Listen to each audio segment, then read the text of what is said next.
Brasil independente em 1822. Parece lindo, mas calma lá. A festa durou um pouco. O país já começou atolado em dívida. Entrou numa guerra que perdeu feio. E o imperador ainda virou alvo de fofocas políticas. Parece até trend topics do Twitter. Eu sou Augusto Silva, professor de História, e hoje a gente vai descobrir como o primeiro reinado foi um verdadeiro show de autoritarismo, tensão social e fracassos diplomáticos. E se você está se preparando para o Enem, presta atenção que isso aqui é conteúdo quente de prova. Então, já clica e se inscreve e bora nessa viagem comigo.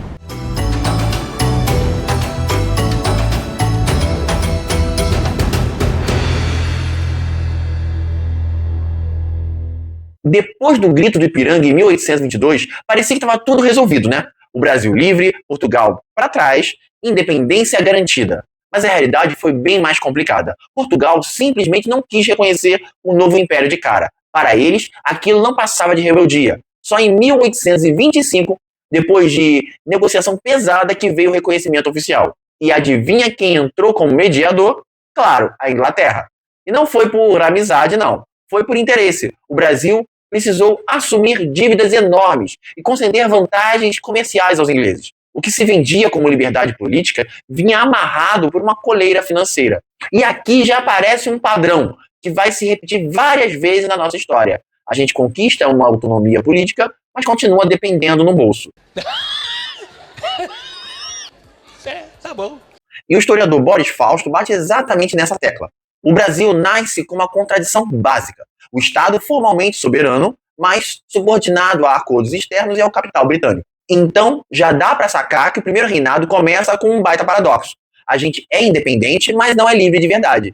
E se você está de olho no Enem, presta atenção. Porque esse é o tipo de questão que não pergunta só data ou nome, mas sim contradição. O Brasil tinha soberania política, mas não tinha soberania econômica. Se o reconhecimento da independência já veio cheio de dívidas, a organização política do Brasil também não ficou muito diferente.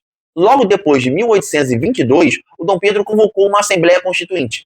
E em 1823, a ideia era escrever uma Constituição moderna, inspirada nos ideais liberais da época. Mas adivinha? Quando os deputados começaram a propor limites ao poder do imperador, ele mandou fechar a Assembleia com tropas. Isso mesmo. Golpe na cara dura. E em 1824, sem constituinte, Pedro simplesmente outorgou, ou seja, impôs de cima para baixo uma Constituição. E como ela funcionava? Olhando rápido, parecia até liberal, garantia os direitos, falava de cidadania, previa um parlamento, mas quando a gente lê com atenção, percebe que o jogo era outro. O voto era censitário, ou seja, só podia votar quem tinha renda. A grande maioria da população, trabalhadores, pobres escravizados, mulheres, indígenas, ficaram de fora. E além disso, Pedro criou um instrumento novo, o famoso poder moderador. Esse poder dava a ele o direito de intervir em qualquer decisão de outros poderes. Ou seja, executivo, legislativo e judiciário existiam, mas o imperador estava acima de todos eles. Como lembra o historiador Ilmar Roloff de Matos, era um jogo de cena. No discurso, o Brasil tinha uma constituição liberal. Na prática, o que existia era um sistema autoritário centralizado nas mãos do imperador. E aqui fica a primeira grande contradição do nosso Estado Nacional. A gente tinha uma Constituição moderninha no papel, mas que não passava de uma maquiagem.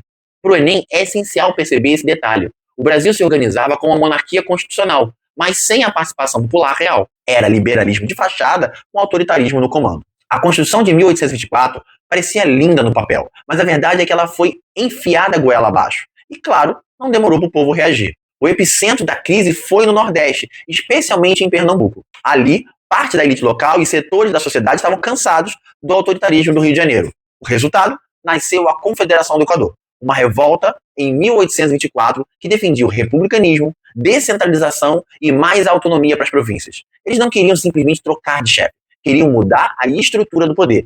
Era uma tentativa de dizer que o Brasil podia seguir outro caminho, menos centralizador. E a resposta do Pedro I foi dura, violenta e exemplar. Tropas foram enviadas, líderes foram presos e executados. A mensagem era simples. Quem manda nessa porra aqui sou eu! José Murilo de Carvalho resume isso de maneira brilhante. A independência foi feita sem povo e a Confederação do Equador é uma prova viva. Quem ousasse contestar o poder central, fosse elite nordestina ou camponês, era esmagado. No fim, o que essa revolta escancara é que a independência não trouxe democratização. O Brasil era independente, mas não era livre. Era soberano no discurso, mas autoritário na prática. E se tinha uma coisa que atrapalhava Dom Pedro I, mais do que a política, era ele mesmo. A vida pessoal do imperador vivia estampada nas fofocas e nos jornais. E não era pouca coisa, não. Amantes, filho fora do casamento, ciúme, brigas dentro do palácio. Era praticamente um reality show imperial. Como lembra a historiadora Lilia Schwartz, Pedro I nunca conseguiu ser visto como o imperador do povo. Pelo contrário, ele era retratado como autoritário, impulsivo e até meio estrangeiro demais para os olhos de muitos brasileiros. E a vida pessoal só reforçava essa má fama. Mas como se escândalo não fosse suficiente, veio o fiasco internacional, a Guerra da Cisplatina, entre 1825 e 1821. O Brasil entrou em conflito com as Províncias Unidas do Rio da Prata, o embrião da Argentina, pela posse da região da Cisplatina, que hoje é o Uruguai. A guerra foi caríssima, custou milhares de vidas, drenou os cofres públicos e, no fim, não trouxe vitória nenhuma. Pior. Perdeu! Perdeu! O Brasil perdeu a Cisplatina e, no lugar, nasceu um novo país independente, o Uruguai. Imagina a cena, o Império recém-independente, já endividado com a Inglaterra, ainda gasta rios de dinheiro numa guerra que termina com a criação de outro país. É como se você pegasse emprestado, investisse pesado e, no fim, perdesse tudo. E, claro, isso bate direto na imagem do imperador.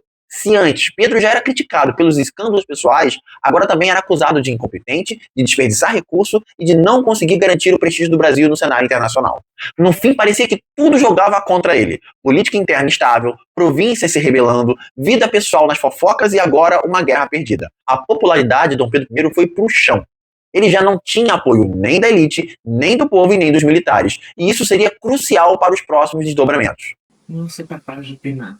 E olha só, viajante, o Brasil já nasce atolado em dívida, perdendo guerra e ainda com um escândalo de fofoca no palácio. Parece até os trend topics de hoje, né? Então, já me ajuda a não perder essa guerra aqui também. Clica no like, cada curtida sua é como se fosse uma vitória do Brasil na Cisplatina. Porque lá a gente não ganhou, mas aqui dá pra ganhar no algoritmo. Bora seguir a viagem. Dom Pedro I já vinha em queda de popularidade, mas parece que ele tinha um talento especial para complicar a própria vida. Em 1826, morre lá em Portugal o Dom João VI. E o Dom Pedro herda o trono português. Ele até vira o Dom Pedro IV. Aceita a Carta Constitucional e, ponto importante, abdica do trono de Portugal em favor da filha, Maria da Glória. No papel, lindo. O Brasil com o imperador, Portugal com a rainha constitucional. Na prática, começa a novela. Para garantir a estabilidade em Lisboa, Pedro arma um arranjo político. A Maria II casaria com o tio, Dom Miguel, que juraria a Constituição e atuaria como regente. E aí, Dom Miguel rompe o combinado, dá um golpe em 1828 e se proclama rei absoluto. O resultado? A crise em Portugal puxa Pedro de volta para o enrosco europeu, mesmo ele tendo abdicado de lá. Como lembra Boris Fausto, Pedro vivia dividido entre dois mundos, e essa divisão, em vez de fortalecer, fragilizava a sua legitimidade no Brasil. Parecia sempre com a cabeça metade cá, metade lá. Aqui no Brasil, a percepção pública foi péssima. Mesmo tendo abdicado em Portugal, o Pedro parecia mais envolvido com a sucessão portuguesa do que com as crises daqui. E olha que por aqui tinha de tudo. Dívida com os ingleses, derrota na Cisplatina, províncias inquietas. A imprensa fazia a festa. Pintava o imperador como estrangeiro demais, distraído do Brasil. No fim, a imagem de Dom Pedro I ficou esquizofrênica. No Brasil, um imperador visto como ausente e preso aos assuntos da família do outro lado do Atlântico. Em Portugal, o ex-rei constitucional, que agora precisaria lutar para derrubar o miguelismo e restaurar a filha. Spoiler do futuro. Isso vira a Guerra Civil Liberal. E ele vai à Europa, depois em 1831, como Duque de Bragança. Tudo isso acelerou o desgaste por aqui. Mesmo com a abdicação em Portugal, a crise portuguesa grudou em Dom Pedro I e corroeu sua base no Brasil. Mais um passo rumo ao desfecho em 1831. E quando chega em 1831, o caldo já tinha entornado faz tempo.